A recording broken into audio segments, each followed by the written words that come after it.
Our guests today are Paul and Sarah Edwards. Welcome to the show. Oh, good to be here. Yes, indeed, Joyce. Thank you. Well, you have coveted much of your books that are print and sold over 2 million copies into ebooks. Why then do I read that less than 5% of publishing revenue comes from ebooks? Well, the world is changing very quickly, as we all know, whether we watch the news or whether we just notice it in things that are happening. And one of the changes that's happening in the book world is that it's going digital. It's growing by 200% a year. So it may sound like a small amount, but it has been said that it's like radio in the early 1900s and television in the mid-1900s. So it's something that's on the way. That is great information. What is the Elm Street Library, and how does it relate to your Elm Street Economy website?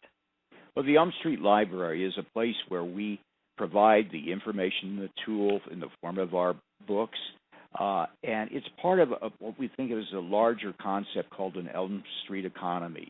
And what's different about the Elm Street economy from a Main Street economy is the Elm Street economy provides jobs and opportunities to make a livelihood that lasts, services one can depend upon, as well as a secure future and a strong community and a healthy environment where people come first. Yeah, it's based on focusing locally.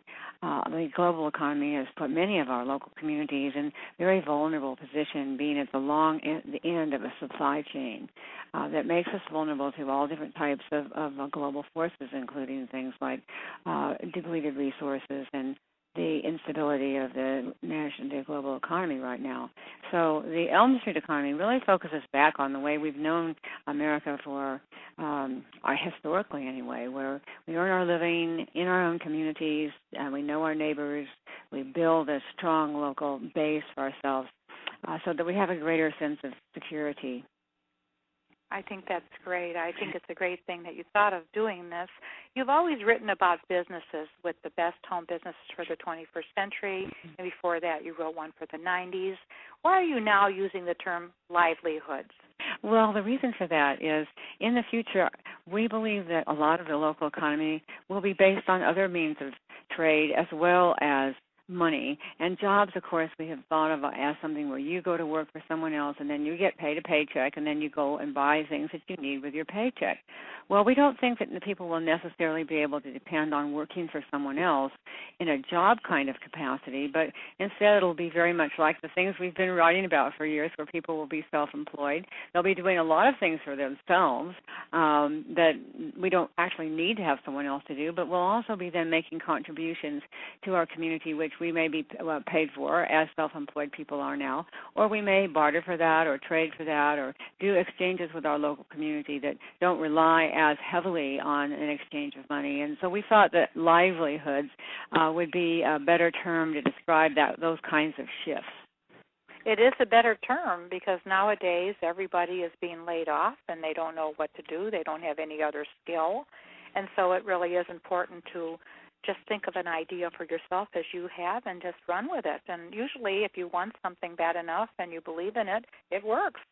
Having a part-time business, if you have a job, and by all means, if you have a job and it's paying you well, keep it. But at the same time, it's like a kind of a social insurance, a fallback that you can build up and ramp up in the event that, you get one of those awful pink slips. Yeah, and look for things that can be bartered if they need to be. Look for things that are local. Look around your local community and see, what is needed, what's not being provided locally. What are people having to drive long distances or pay heavy fees for transportation of that you could be doing right there in your own area. That's great. What is a sustainable livelihood, and why do we need one? Please define sustainable. Well, sustainable is something, there's lots and lots of definitions by experts out there, but our definition is pretty much a simple thing, that comes down to, can I afford it? And not only in terms of money. Of course, most of the U.S. population is seriously in debt, but not only afford it in terms of money, but can we afford it in terms of our health and our well-being and our happiness? so that it's not something like, oh, I just can't do this anymore, or there's got to be another way, which so many people feel all the time. Even if they're economically okay, they're just feeling, oh, I just can't keep doing this. So sustainable is something that will be perpetuating in the future that will be healthy for us, for our families, our communities, and for the environment as well. You do workshops and webinars entitled Sustainable Livelihood. Now, in transition and post-peak, what kind of future is this course preparing people to live in? We know a lot of people have very gloomy pictures for what might be ahead, and that's not the kind of future that we want to prepare people for, because we don't think that that's necessary. We think we're a very ingenious species and that we will be able to adapt. Other people, on the other hand, think that through massive new types of exciting technology, we'll just be able to continue growing and growing and getting more and more complex and sophisticated. But there's ample evidence now coming from just so many directions that that's not really going to be viable either.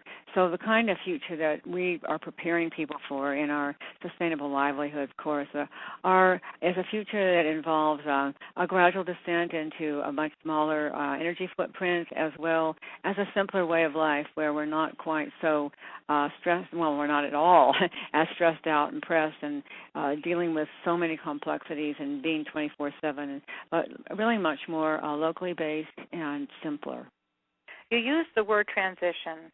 Please explain in transition in the title of your workshop. And aren't we always in some kind of transition? That's a good point, Joyce. Yes, we all always are in some kind of transition, whether it's just simply the changes in our bodies as we age. But, of course, there's some big changes going on economically.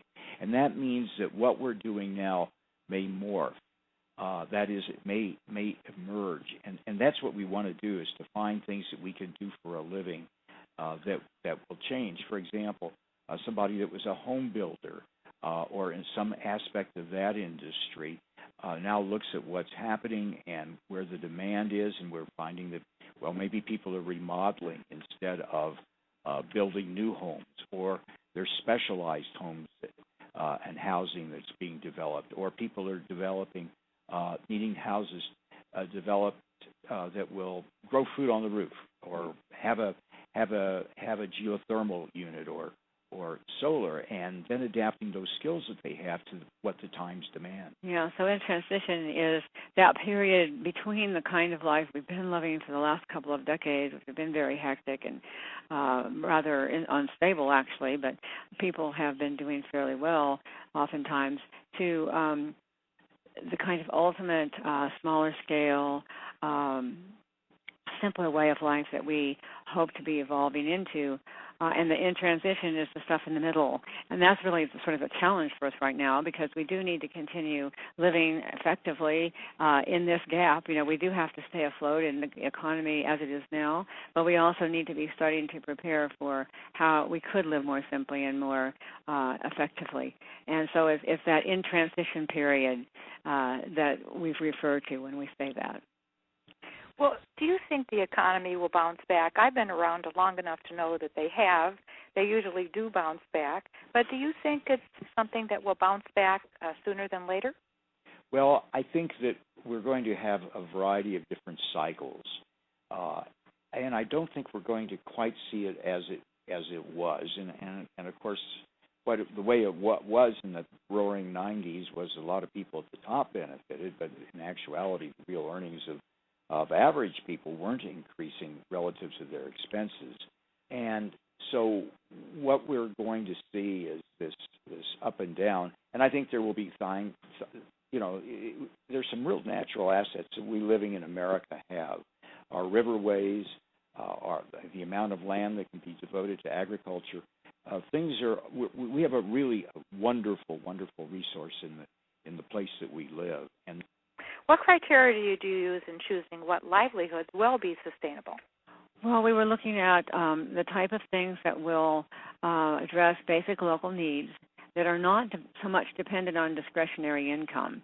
Like the diamond doggy collars will not necessarily be something that we'll want to be focusing our future on, and something that can be done independently from home if we wish even. So that we don't have to necessarily depend on having a job where someone else will support us. Also, something that has low overhead costs, that doesn't involve shipping in lots of materials or relying on foreign products that are difficult to acquire, and particularly as the dollar continues to go up and down, and something that's readily barterable as well, so that if people don't have a lot of money at some point, you can trade it for the other things that you need. But can you give me one example of sustainable livelihoods for an Elm Street economy, now in transition and in the future? I think that's one of the keys, is doing things that you can't do for yourself. For example, something that's going to, we think, be something you can do now, as well as in transition, and ultimately is chimney cleaning, for example. We just had someone come and clean out all of our chimneys because we have pellet stoves here where we live.